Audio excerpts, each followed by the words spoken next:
Hello guys, welcome to my channel. कैसे हैं आप लोग? आई होप आप लोग अच्छे होंगे। तो आज हम लोग इस वीडियो में बात करेंगे GDS rule 3A। Rule 3A क्या होता है, ठीक है, आप लोग को क्यों जरूरी है जानना, ठीक है। रूल 3A बहुत ही इम्पोर्टेंट पॉइंट हो जाता है, मतलब आपको समझना ही पड़ेगा। रूल 3A आपका कितना भी परसेंटेज हो, आपका सिलेक्शन हो गया है, लेकिन आपको रूल 3A जानना पड़ेगा, नहीं तो आपका वहाँ भी रिजेक्शन हो सकता है। अगर आप रूल 3A को वायलेट करेंगे, अगर आप रूल 3A को फॉलो नहीं करेंगे तो आपका सिलेक्शन रुक सकता है।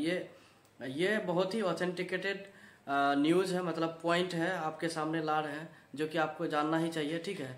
तब जा कर के आपका 100% सिलेक्शन हो जाएगा, आप डिपार्टमेंट पे एंट्री कर पाएंगे। यानी कि एंट्री करने से पहले आपको रूल 3A को फॉलो करना होगा। जैसे आप किसी घर में एंट्री कर रहे हैं तो गेट खोलते हैं ना, उसी तरह ज्वाइनिंग, आपके पास सब कुछ है, ज्वाइनिंग लेटर भी है, लेकिन आपको ये रूल 3A को फॉलो करना होगा। तो इस वीडियो में हम यही चीज़ एक्सप्लेन करेंगे, रूल 3A क्या होता है। रूल 3A को फॉलो नहीं करने से क्या होगा, तो वीडियो में यही चीज़ बताएंगे। वीडियो को लास्ट तक देखिए, ठीक है, समझने की कोशिश कीजिए, आप इसको इग्नोर मत कीजिए, ठीक है। अगर आप रूल 3A को वायलेट करेंगे तो डिपार्टमेंट आपको छोड़ेगा नहीं। इसी वजह से रूल 3A बहुत ही इम्पोर्टेंट पॉइंट बन जाता है, ठीक है। तो रूल 3A में 9 पॉइंट्स हैं, हम उसको एक एक करके एक्सप्लेन करेंगे, ठीक है। तो हम स्क्रीन ऑन कर देते हैं ताकि आपको इधर स्क्रीन पे आपको मिलता रहेगा, ठीक है। आप देख सकते हैं, उसको पढ़ भी सकते हैं, रूल 3A क्या होता है, ठीक है।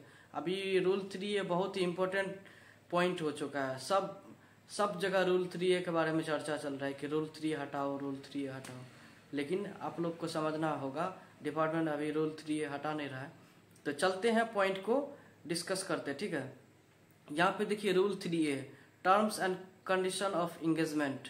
फर्स्ट पॉइंट है, पहले बात सेवक, देखिए ऊपर में सेवक है। Sevak means a person working as a gramin डाक सेवक, मतलब सेवक बोला गया है, जो ग्रामीण डाक सेवक होता है उसको सेवक बोला गया है, ठीक है। उसी से उसको बोल रहा है, वही नाम लेके बोला जा रहा है, ठीक है। A sevak shall not be required to perform duty beyond a maximum period of 5 hours in a day. मतलब जो सेवक होता है, जो ग्रामीण डाक सेवक होता है, उसको बोल रहा है कि 5 घंटा से ज्यादा आप काम नहीं कर सकते हैं, ठीक है। एक दिन में 24 घंटा में, एक दिन में आपको 5 घंटा से ज्यादा ड्यूटी करने का अलाउ नहीं है। सेकेंड पॉइंट है, a sevak shall not be retained beyond 65 years of age. बोल रहा है कि 65 ईयर्स के बाद भी आपको जॉब नहीं करना। 65 ईयर्स तक ही आपको रेस्ट्रिक्ट किया जाता है, 65 ईयर्स तक आपको जॉब करना है, ठीक है। उसके बाद नहीं होगा, यानी 66 ईयर्स नहीं कर सकते, 65 तक कर सकते। अप टू 65 ईयर्स तक आप जॉब कर सकते हैं एज ए जीडीएस, चाहे जीडीएस बीपीएम हो, एबीपीएम हो, डाक सेवक हो, यानी जिसको मेल कैरियर बोलते हैं, ठीक है। थर्ड पॉइंट है, इंपॉर्टेंट पॉइंट्स है, a sevak shall have to given an undertaking that his and her other source of income besides the allowance paid to be paid by the government for adequate means of livelihood for himself and his family। बोल रहा है कि जो भी सेवक department join कर रहा है, ठीक है, उसको रूल 3A में जो तीसरा पॉइंट है वो फॉलो करना है। उस पॉइंट में ये बताया गया है कि आपको अदर सोर्स ऑफ इनकम होना चाहिए। आपको जो डिपार्टमेंट जो पैसा देता है, जो अलाउंस देगा, जो TRCA देगा, जो सैलरी देगा, जिसको आप सैलरी बोलते हैं, उसके अलावा भी आपका अदर सोर्स ऑफ इनकम होना चाहिए, ठीक है। ये आपको उसमें दिखाना होगा, इसीलिए आपको आपसे इनकम सर्टिफिकेट मांगा जाएगा, ठीक। चौथा पॉइंट है, a sevak can be transfer from one post unit to another post unit in public interest administrative vigilance ground.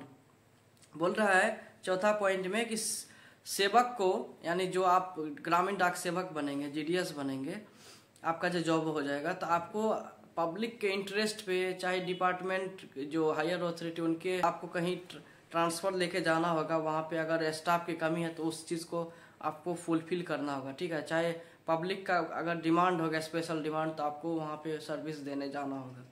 ये पॉइंट है, चौथा पॉइंट। पांचवा पॉइंट है, a sevak shall be outside the civil service of the union. मतलब एक तरह से बोलिए कि सेंट्रल गवर्नमेंट का एम्प्लॉय नहीं, टैग नहीं लगा हुआ है, ठीक है। गवर्नमेंट टैग जो बोलता है कंप्लीट सेंट्रल गवर्नमेंट का, वो नहीं लगा हुआ।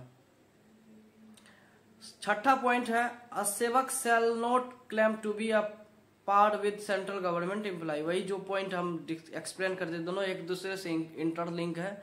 और बोल रहा है कि आप सिविल सर्विस पोस्ट के लिए आप क्लेम नहीं कर सकते, ठीक है। आप जैसे मान लेते एडमिनिस्ट्रेटिव ऑफिसर होते, जैसे मान लेते हैं सुपरिटेंडेंट सब हुआ, डिस्ट्रिक्ट मजिस्ट्रेट हुआ, इस तरह के एम्प्लॉय के लिए आप क्लेम नहीं कर सकते। आप you are not a central government employee, आप क्लेम नहीं कर सकते हैं, डिपार्टमेंट का ये कहना।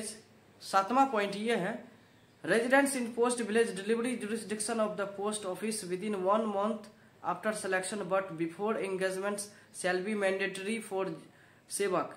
Failure to reside in place of duty for GDS BPM and within delivery jurisdiction of the post office for the other category of Gramin Dak Sevak after engagement shall be treated as violative of condition of engagement and liable for disciplinary action under Rule 10 of the Conduct and Engagement Rules requires removal and dismissal। बोल रहा है कि जो भी GDS joining लेना चाह रहा है उसको जो है ज्वाइनिंग लेने से पहले, इंगेजमेंट लेटर मिलने से पहले, ज्वाइनिंग लेटर मिलने से पहले तक उसको जिस विलेज में उसका सिलेक्शन हुआ है, जिस बीओ के अंडर उसका सिलेक्शन हुआ है, उस पोस्ट ऑफिस के अंदर जो भी जुरिस्डिक्शन एरिया है, डिलीवरी जुरिस्डिक्शन एरिया है, उस वहाँ पे जाकर के बीपीएम को रहना होगा। और अदर जो जीडीएस का पार्ट है, जैसे मान लेते हैं एबीपीएम है, मेल कैरियर है, यानी डाक सेवक है, वो लोग को भी जाके रहना पड़ेगा। अगर ऐसा नहीं करता है तो रूल 10 जो होता है, रूल 10 आप पे पेनाल्टी बैठा देगा, ठीक है। आप पे कोई एक्शन कर सकता है डिपार्टमेंट, हायर अथॉरिटी, तो उससे क्या होगा, आपको रिमूवल हटा भी सकता है, ठीक है। तो रूल 10 में हटा भी सकता है अगर ऐसा नौबत आया तो अकॉर्डिंग टू रूल 10 आपको डिसमिसल कर सकता है, पेनाल्टी आप पे बैठा सकता है। इसी वजह से आपको पोस्ट विलेज में जहां आपका सिलेक्शन है वहां पे आपको जाके रहना भी पड़ेगा, ठीक है। रहना ही पड़ेगा, रहना भी नहीं, रहना ही पड़ेगा, ये नियम है। 8वां पॉइंट है post office shall be located in the accommodation to be provided by Gramin डाक Sevak branch post master suitable for a use as a post office premises.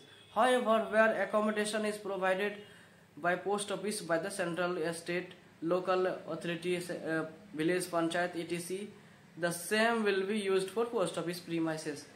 बोल रहा है कि बीपीएम को, जो भी आदमी बीपीएम में सिलेक्ट हुआ है उनको जहाँ पे पोस्ट ऑफिस सिचुएटेड है वहाँ पे उसको एक रूम प्रोवाइड करवाना होगा, चाहे सेंट्रल गवर्नमेंट का प्रॉपर्टी में हो, चाहे किसी लोकल अथॉरिटी के प्रॉपर्टी में हो, कहीं से चाहे लोकल रूम लेकर हो, उसको कहीं न कहीं से उसको एक रूम प्रोवाइड करवाना है, स्टैंडर्ड रूम प्रोवाइड करवाना है, ठीक है, ताकि वहीं पे ऑफिस का सारा फंक्शनिंग हो।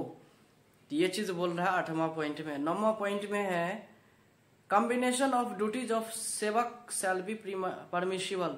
बोल रहा है कि जो भी जीडीएस है, जो भी जीडीएस में ज्वाइन करेगा उसको कंबाइंड ड्यूटी भी करना पड़ सकता है, लेकिन कंबाइंड ड्यूटी का अलग सैलरी दिया जाता है, मतलब कुछ दिया जाता है कंबाइंड ड्यूटी अलाउंस, वो तो दिया जाएगा, लेकिन आपको जरूरत पड़ने पर आपको कंबाइंड ड्यूटी भी करना पड़ेगा, आप इसके लिए ना नहीं बोल सकते, ठीक है। तो आई होप ये सब नियम जो है रूल 3A का आपको समझ आ गया होगा, ठीक है। मेन जो चीज है आपको अदर सोर्स ऑफ इनकम दिखवाना पड़ेगा और आपको पोस्ट विलेज में जाके रहना पड़ेगा जहाँ पे आपका सिलेक्शन हुआ है। और क्या आपको यही 2-3 चीज जो है ये चीज आपको करना पड़ेगा, ठीक है।